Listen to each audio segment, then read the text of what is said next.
आज हम बात करेंगे 15 अगस्त 1947, आजादी का दिन, जो कि देश का पहला स्वतंत्रता दिवस था, जिसके लिए लाखों लोगों ने अपनी प्राणों की आहुति दे दी और लंबे समय तक अपनी संघर्षों को जारी रखते हुए आजादी को हासिल किया।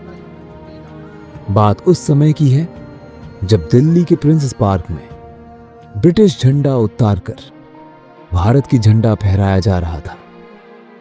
तब वहां लाखों लोगों का एक भारी सैलाब उमड़ पड़ा था। स्थिति ऐसी हो गई कि खुद जवाहरलाल नेहरू और लॉर्ड माउंटबेटन को समझ नहीं आ रहा था कि मंच तब कैसे पहुंचे। पंडित नेहरू लोगों के कंधों पर चढ़कर मंच तक पहुंचे, जबकि लॉर्ड माउंटबेटन अपनी बग्घी में ही बैठे सब कुछ देख रहे थे। लॉर्ड माउंटबेटन की बेटी पामेला को भी लोगों के ऊपर पैर रखकर मंच तक जाना पड़ रहा था, जहां सरदार पटेल और उनकी बेटी मणिबेन पटेल पहले से मौजूद थी। लॉर्ड माउंटबेटन बग्घी से ही पंडित नेहरू को कार्यक्रम स्टार्ट करने को कहा। इसके बाद भारत का झंडा फहराया गया। लॉर्ड माउंटबेटन ने बग्घी से ही झंडे को सल्यूट किए। आज वहां कुछ ऐसा हुआ जो भारत में ब्रिटिश के 200 साल के इतिहास में कभी नहीं हुआ। वहां मौजूद लाखों लोगों ने लॉर्ड माउंटबेटन का नारा लगाना शुरू कर दिया, जिससे वो भावुक हो गए। लोग बहुत खुश थे। पहली बार ऐसा समय था जब लोगों ने लाखों की संख्या में जय हिंद, जय भारत और भारत माता की जय के जयकारा से पूरा देश गूंज रहा था और झूम रहा था। दरअसल बात शुरू होती है द्वितीय विश्व युद्ध से, जब विंस्टन चर्चिल ने इंग्लैंड को जीत दिया दी थी, लेकिन इसमें ब्रिटिश का कमर टूट गई थी। दूसरी तरफ भारत में आजादी के आंदोलन का रफ्तार काफी तेज हो चुका था, क्योंकि चर्चिल ने द्वितीय विश्व युद्ध में भारतीय लोगों के शामिल होने के बदले आजादी की बात कही तो थी, पर उससे मुकर गए। उधर आजाद हिंद फौज भी आंदोलन के लिए पूरी तरह से तैयार थी।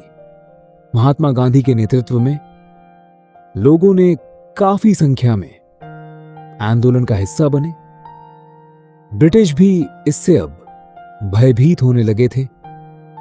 ब्रिटेन के नए प्राइम मिनिस्टर एटली ने हाउस ऑफ कॉमन्स में 30 जून 1948 को भारत को आजाद करने की बात कही थी, लेकिन लोगों के आक्रोश और आंदोलन के रफ्तार को देखकर ब्रिटिश सोचने पर मजबूर हो गए थे।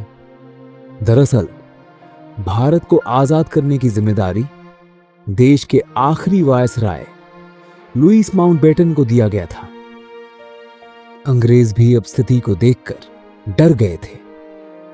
दूसरी तरफ अंग्रेजों के डिवाइड एंड रूल की वजह से देश के कुछ हिस्सों में जातीय संघर्ष शुरू हो गया था। स्थिति काफी बिगड़दाच रहा था। तभी ब्रिटिश इंडिया के आखिरी गवर्नर सी राजगोपालाचारी ने माउंटबेटन को समझाते हुए कहा, अगर आपने 30 जून 1948 तक इंतजार किया तो आपके पास कुछ नहीं बचेगा। ये बात माउंटबेटन अच्छे से समझ गए और भारत को जल्द से जल्द आजाद करने का निर्णय लिया और 3 जून 1947 को घोषणा कर दिया गया कि भारत को 15 अगस्त 1947 को आजाद कर दिया जाएगा। साथ ही भारत और पाकिस्तान 2 देश बनेंगे, जिनका खुद का अपना अपना संविधान होगा। ब्रिटिश इससे काफी दुखी थे, क्योंकि सोने के अंडे देने वाली चिद्धियां उनके साथ से जाने वाले थे।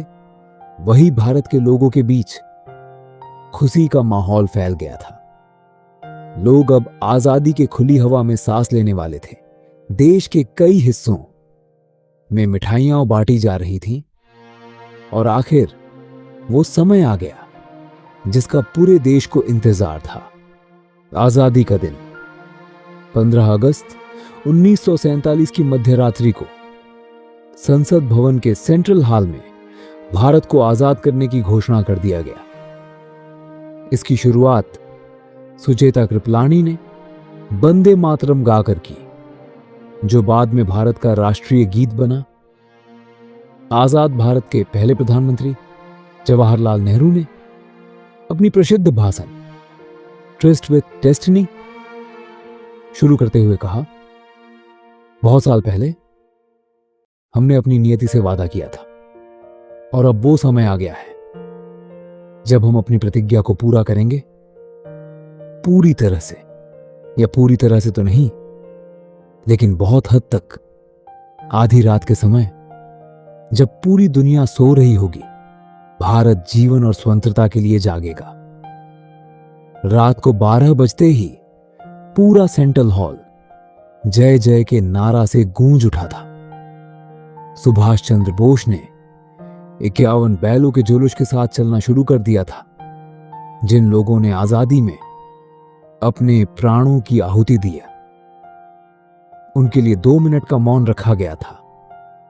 उस समय के माहौल के बारे में एक अमेरिकन पत्रकार ने लिखा कि दिल्ली के सड़कों पर लोगों की खुशी मानो देखते बन रहा था। हिंदू, मुस्लिम, सिख सब आजादी का जश्न में मानो डूब से गए हों। यह जश्न सिर्फ दिल्ली तक सीमित नहीं था, बल्कि देश के कोने कोने में जश्न मनाया जा रहा था।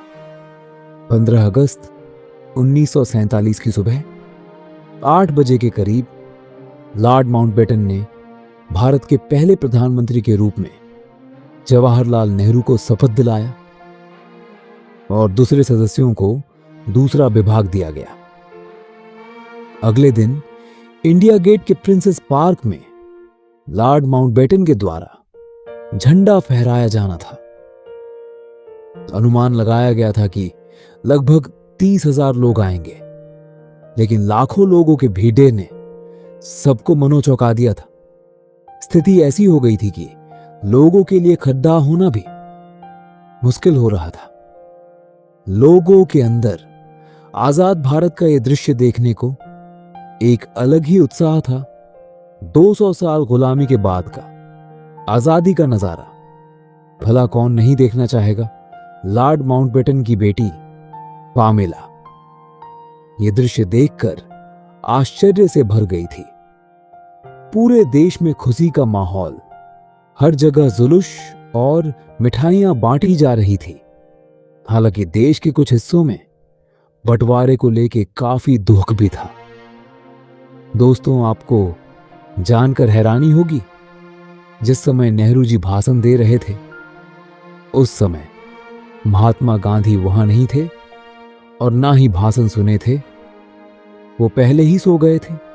महात्मा गांधी जी कलकत्ता के बलिया घाट में खंडहर हो चुकी हैदरी मंजिल में आराम कर रहे थे, क्योंकि देश के कुछ हिस्सों में बंटवारे को लेके सांप्रदायिक हिंसा बहुत ज्यादा भड़क गई थी, जिसको शांत करने को लेके गांधी जी कलकत्ता गए थे।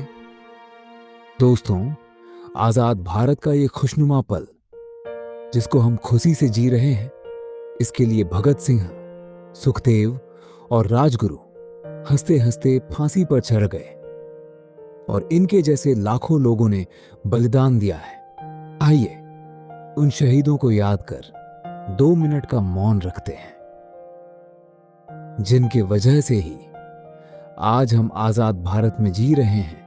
जय हिंद, जय भारत, जय जवान, जय किसान।